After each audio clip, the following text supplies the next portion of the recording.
this video, we're going to look at 5 cooking rules that most of us grew up with and that are actually wrong. Not slightly off, genuinely wrong. And they're probably why your roast comes out dry, your pasta sauce won't stick to the noodles, and your cake keeps sinking, to name a few.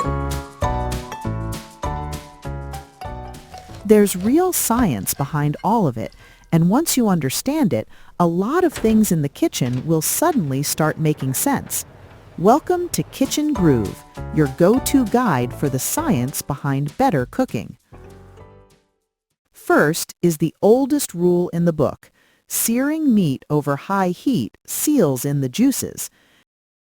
It sounds logical, but thermodynamics proves otherwise. Meat is essentially a sponge made of muscle fibers and water. As those fibers heat up, they physically contract and squeeze the water out. The hotter the pan, the more aggressive the contraction, and the more moisture you lose. Searing does not create a waterproof barrier. What it actually does is trigger the Maillard reaction, a chemical process that begins around 285 degrees Fahrenheit, where amino acids and sugars collide to create hundreds of complex flavor compounds. You sear for flavor, not moisture. To get both, cook your meat gently at a low temperature first, then give it a rapid 60-second sear at the very end. Next time you boil pasta, look at what you put in the water. For decades, home cooks have poured a glug of olive oil into the pot to stop the noodles from sticking. But oil and water don't mix.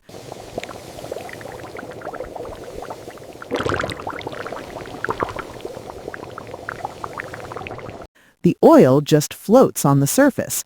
When you drain the pasta, that floating oil coats the noodles, creating a water-repelling barrier. Your beautiful tomato or wine sauce will simply slide right off the pasta and pool at the bottom of your plate. Pasta sticks because the surface starches become gummy. The actual fix is a rapid rolling boil and frequent stirring during the first 2 minutes of cooking. This washes the sticky starch away naturally.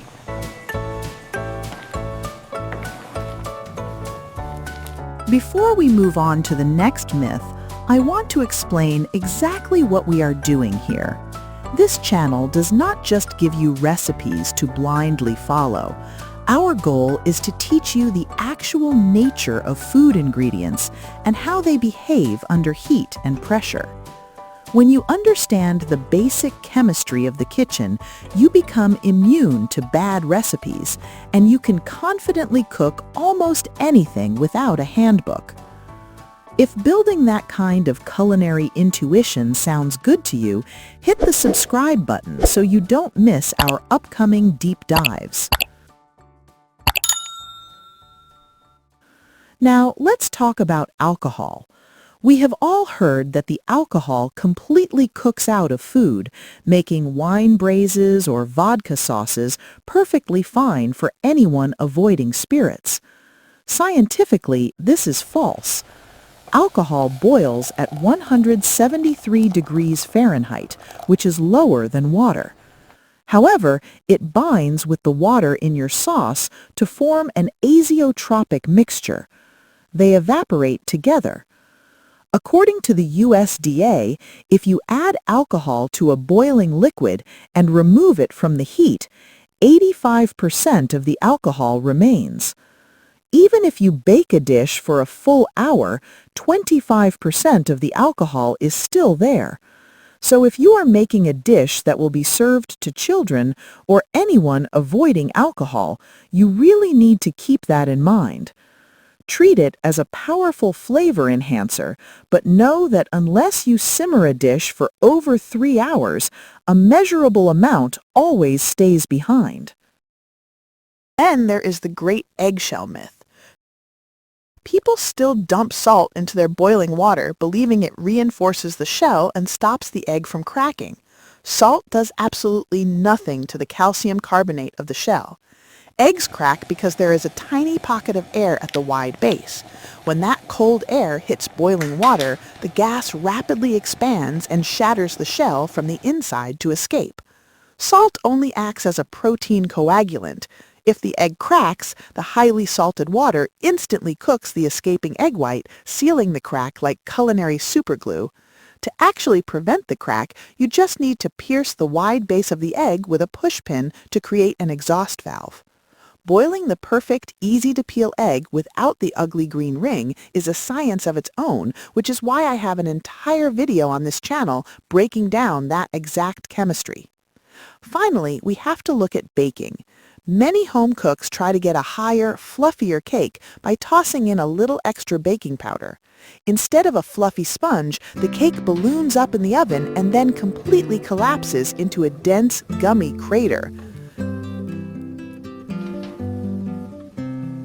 Baking powder relies on an acid-base reaction to create carbon dioxide bubbles.